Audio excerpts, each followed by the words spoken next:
Depuis la crise post-électorale de 2010, la région de la Nawa en général et la ville de Soubré en particulier n'avaient plus abrité des meetings populaires des partisans du président Laurent Gbagbo. Le samedi 20 août 2022, le vice-président Stéphane Kipré met fin à la torpeur des populations de cette localité en animant un giga-meeting à la place d'Envahi de Soubré. L'envoyé du président Laurent Gbagbo est sans pitié pour le pouvoir en place. Il critique vertement ces dernières décisions. Quand on annonce qu'on va revaloriser les salaires des fonctionnaires, nous tous nous sommes contents parce que nos parents sont fonctionnaires.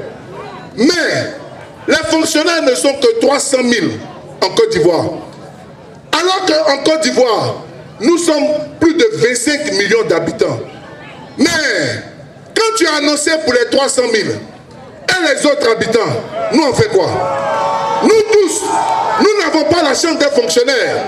Mais quand on annonce pour les 300 000, mais mes parents qui sont à la Nawa, qui hier payaient l'EVA à 1000 francs et aujourd'hui l'EVA à 250, qu'est-ce qu'ils vont faire?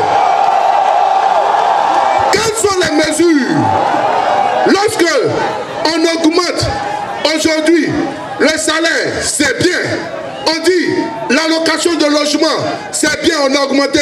Mais qu'est-ce que nous allons faire pour nos parents cultivateurs, sur qui l'économie de la Côte d'Ivoire repose, les agriculteurs, on fait quoi pour eux? Quand on annonce les mesures, c'est bien.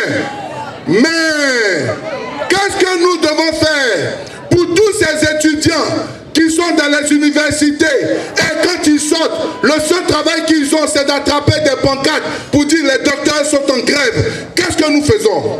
Abordant le sujet concernant la grâce présidentielle accordée au président Laurent Gbagbo, le vice-président est clair sur la question. Cette grâce n'exempte pas totalement le président Laurent Gbagbo qui aura désormais un casier judiciaire entaché. Ce, malgré sa bonne disposition à aller à la réconciliation nationale. Une chose que Stéphane Kipré rejette du haut de la tribune. Moralement, je ne peux pas accepter qu'on dise le Gbagbo pour qui la Nawa est sortie, le Gbagbo pour qui la Côte d'Ivoire reste debout, le Gbagbo pour qui les Africains se sont battus. Je ne peux pas accepter qu'on dise que Gbagbo est un braqueur. Nawa, est-ce que Gbagbo a déjà braqué? Est-ce que Gbagbo est un braqueur? Est-ce que Gbagbo est un braqueur? Notre Gbagbo Laurent n'a jamais braqué une BCAO.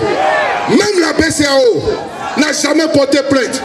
Notre Gbagbo Laurent se bat pour que son histoire, pour que l'histoire retienne son nom. On ne va pas accepter que n'importe qui puisse salir l'histoire de Gbagbo Laurent. Partout où il est intervenu, le président Stéphane Kipré a engagé les populations à relever les défis liés aux élections à venir, à savoir les élections locales de 2023 et la présidentielle de 2025.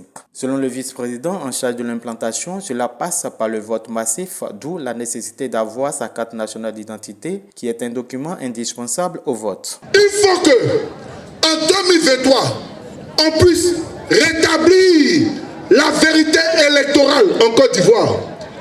Parce que quand je vois qu'en Côte d'Ivoire, il n'y a aucune région, aucune mairie qui est dirigée par les proches de Gbagbo, ça c'est pas la Côte d'Ivoire.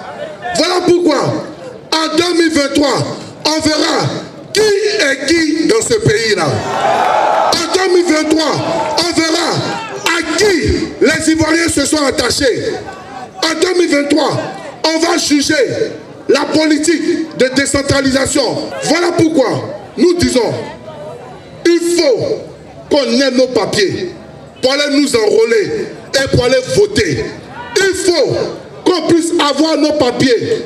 Pour la continuité de l'implantation du parti dans la région, le vice-président met à la disposition de la coordination 2 motos. La Nawa retiendra que le premier grand meeting post-crise porte la marque d'une dame, Cyril-Luma Hortense, présidente du comité d'organisation, par ailleurs membre de la commission communication du PPACI. Rendez-vous a été pris pour d'autres étapes plus importantes.